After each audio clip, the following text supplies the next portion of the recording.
Mother, Father, God, Divine Creator, thank you very much for all that has been given to us. Thank you for this opportunity, for this moment, for this life.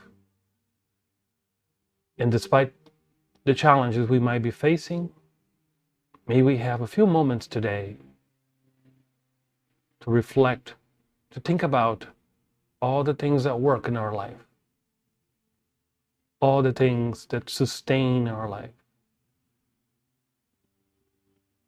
So we might learn little by little to appreciate how much you love us, every single one of us.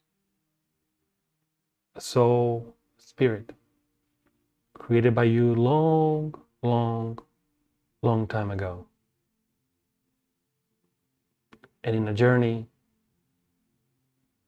to reflect your light wherever we go.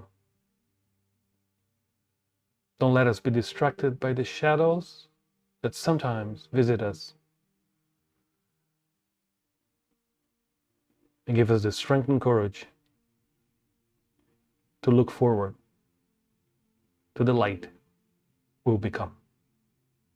And with that in mind, we humbly ask permission to open our Spiritual Sunday this morning. Thank you very much. Thank you.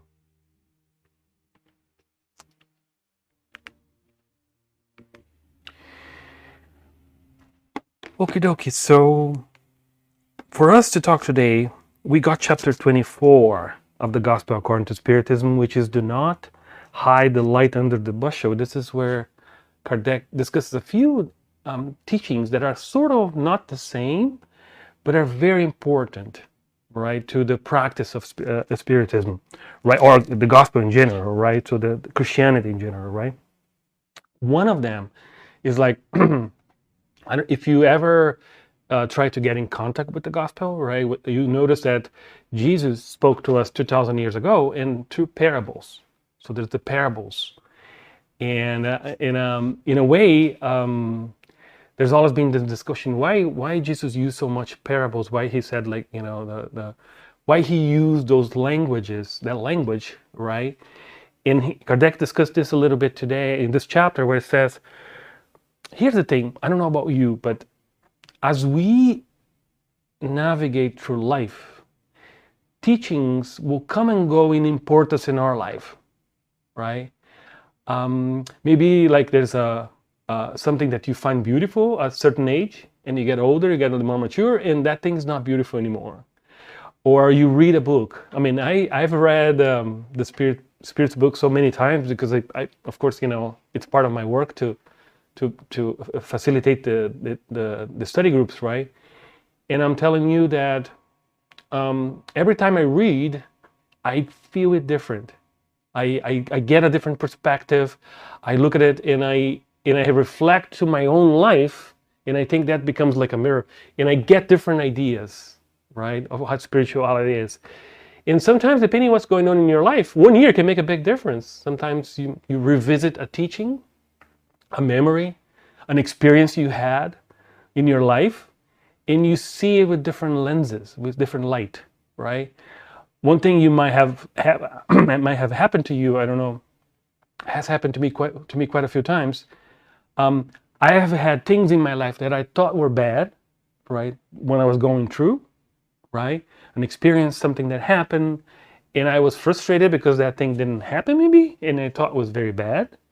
And as time moves and as time goes on, I have the insight, I look back and say, oh my goodness, how lucky was I that thing didn't work for me, right? Today I have like some jobs that I was really wanting to get, right? I was trying to get a certain job, and today I look at myself and like, thank God it didn't work, because that would lead me to a tremendously difficult situation, right?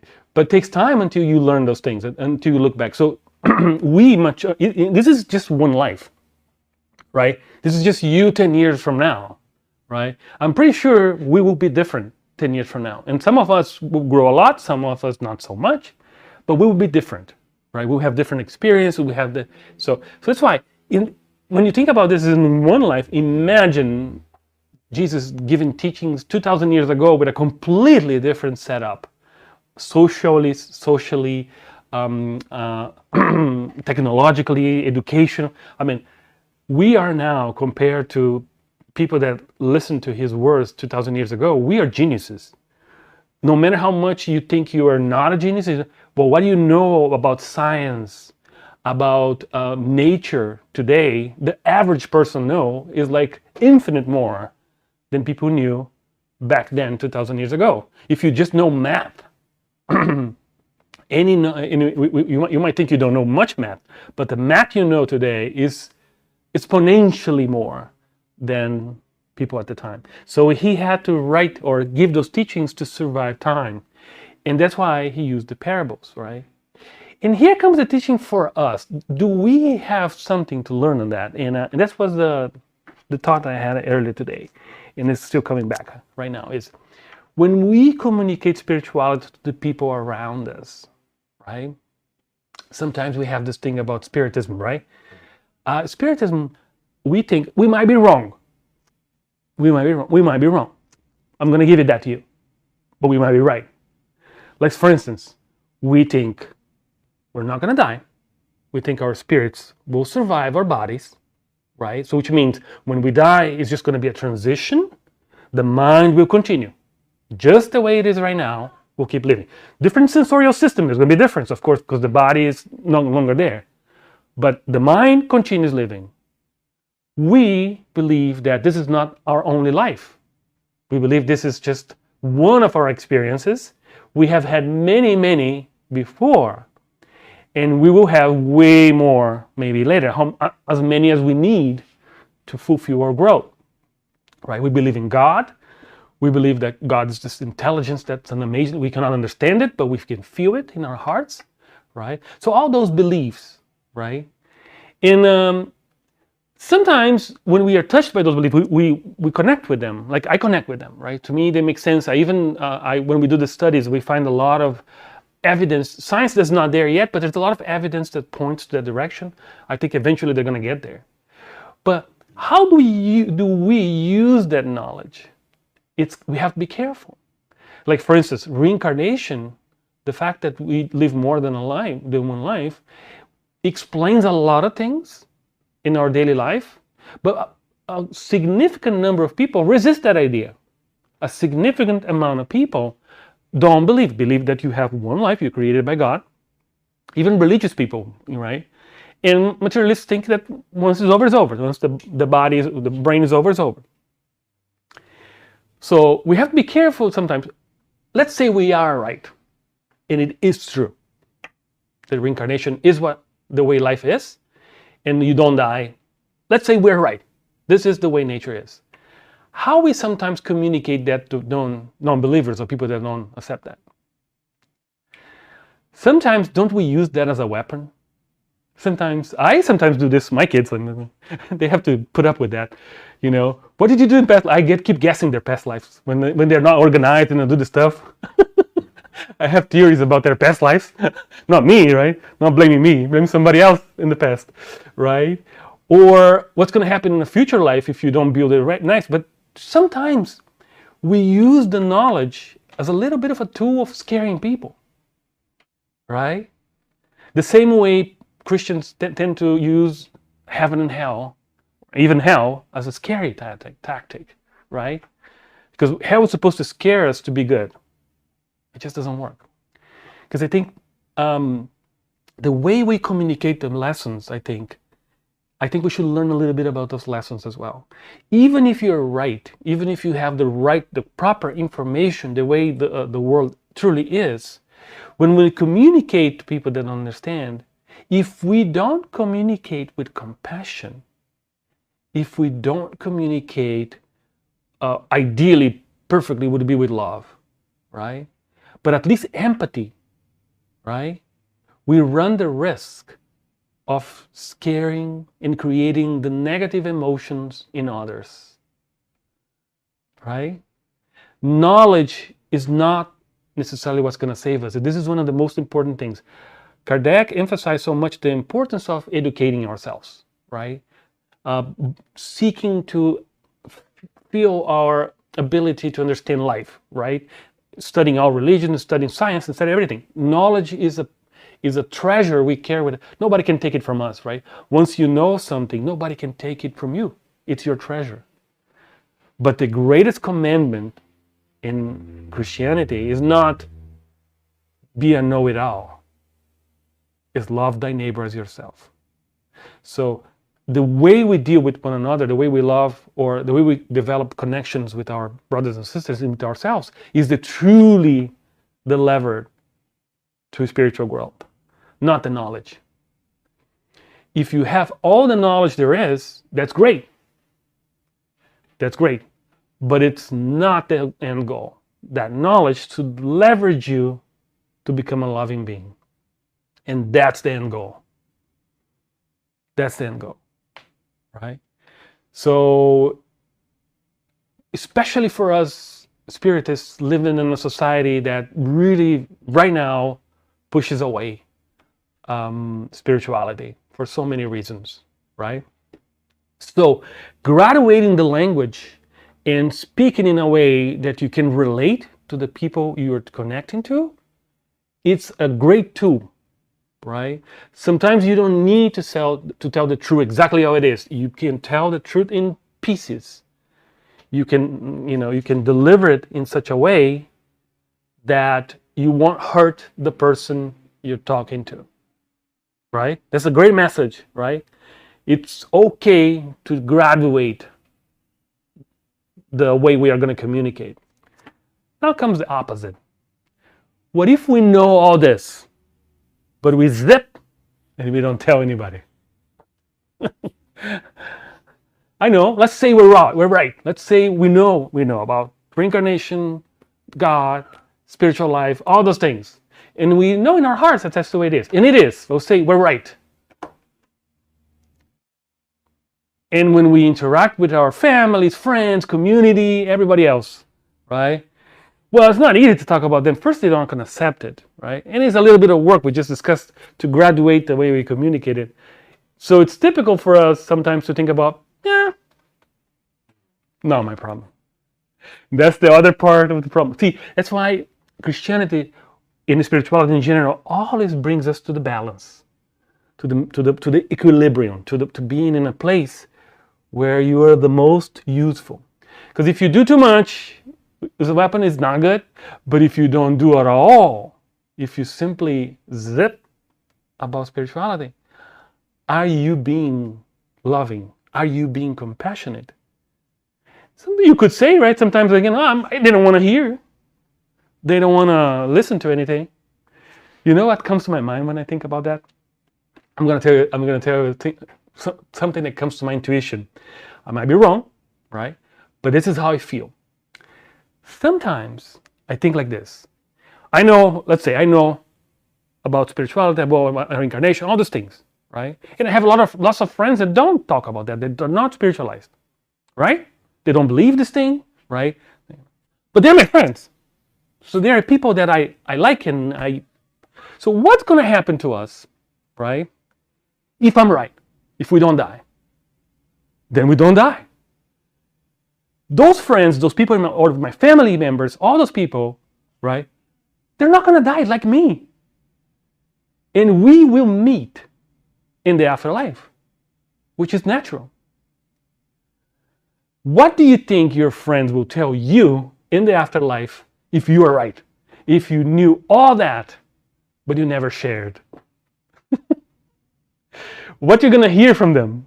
Right now, you're afraid to talk about because they're going to be negative and so on. But in the other side, if your condition is a little bit better because you knew and hopefully you used to your benefit to be a little bit more compassionate, a little bit more, but you didn't say anything, if you're your friends and you never mention spirituality to them, what do you think you're going to hear from them? I know some of my friends will definitely tell me, Anisio, you were not nice to me. You never mentioned you even knew this thing. How come you knew about spirituality? You knew I wouldn't die. You knew there's a life, many lives, and you never mentioned to me. And here's the problem, they might be right. That's why I make sure all my friends know I'm crazy. I'm the crazy one. I talk about these things, right? Here and there. When I love is YOLO. Have you heard the meme YOLO? YOLO means you only live once. People use a lot. It's a popular meme on the internet, right? So the meaning is like, the way I understand it is like, if something crazy you're gonna do it because you only live once, right? Every time I hear my friend tell me you only live once, YOLO, I always tell, are you sure? Are you sure? Are you sure? What if you're not? What if it doesn't? What if you do live many times? What would be the difference? Would you do this differently? Right? And here's the thing. Our relationships, the relationships we're building right now, here's the thing for us to know. The relationships we're building right now, they're not for the short term. They're for the long run. We will be with these people, especially our families, the loved ones, those that we share a lot of our life, right? Do you think they're going away? They're not. They're going to be the people you're going to be with on the other side as well. So I was talking to someone in my family, a situation that happened, somebody passed, right? A great friend of ours passed, and I was discussing this with a family member, and they're not very much into spirituality, right? And I was telling them, if you have choices to make based on what just happened, just imagine yourself speaking with the person that just left in the future and explaining your actions. Because that's going to happen. No one dies. No one dies. Right? So if you truly want to do the right thing, do the right thing now. Don't imagine that person is gone. Don't think that, the person is gone forever, so I don't have to worry about that. Yes, you do. The moment where we're going to meet again is just some time away, right? So see, those things are what spirituality is all about, right? And does that affect our life here? Yes, it does. Yes, it does. Right? Yes, it does. Our actions should be thought about. Our interactions, our the way we build our relationships, the way we function, should be always thinking in the long run. I'm developing here my relationships for lives to come. Right? Jokes aside. One of the challenges we're having right now as we mature as a society on Earth, right, is that there's a clear statistical problem that when societies become more wealthy, when families become more wealthy, they have less kids. So the number of kids is going down because as a planet, we're becoming more financially capable, right? So we are now what people are talking about, that in 30 to 40 years, we're going to have a tremendous crisis of lack of children. Nobody's talking about, a few years ago, people were talking about the other way around, right? People, overpopulation, having more people than we can sustain. And what they're saying is, we have no idea what's coming. It's going to be the opposite. We have countries like Japan, for instance, that is going to shrink by 10 or 20 million people in the next few years, right? So coming back to Earth might not be easy at all in the near future. And one of the things we're saying is, first thing, once we go to the other side, we probably are not going to be done. I don't know about you, but I'm pretty sure I'm not going to be done. I'm barely growing in a few areas here right now that I have to work hard on still. I need many, many lives still, right? Hopefully you guys are good, but I know I need more lives. So the first problem we're going to have when we get to the other side is find a new mom and dad. find a new mom and dad. We have to find a new mom and dad. I have very little hope with my kids. But we have to find a new mom and dad. Who's going to be your next mom and dad? It's somebody already here, probably. If you want to reincarnate in the next 10, 20 years after you pass away, right? Who's going to be it? Who's going to take you as a child? Tough question, huh? Tough question. It's going to be tough. Because people are not having many kids. Right? Isn't it funny? But it's not. It's a simple consequence of spirituality, right?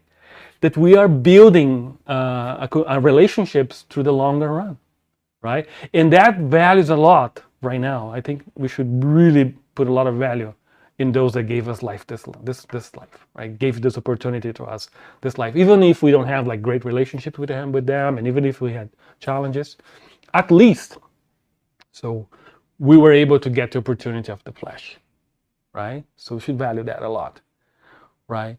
And it's going to become even more important as we grow spiritually, right?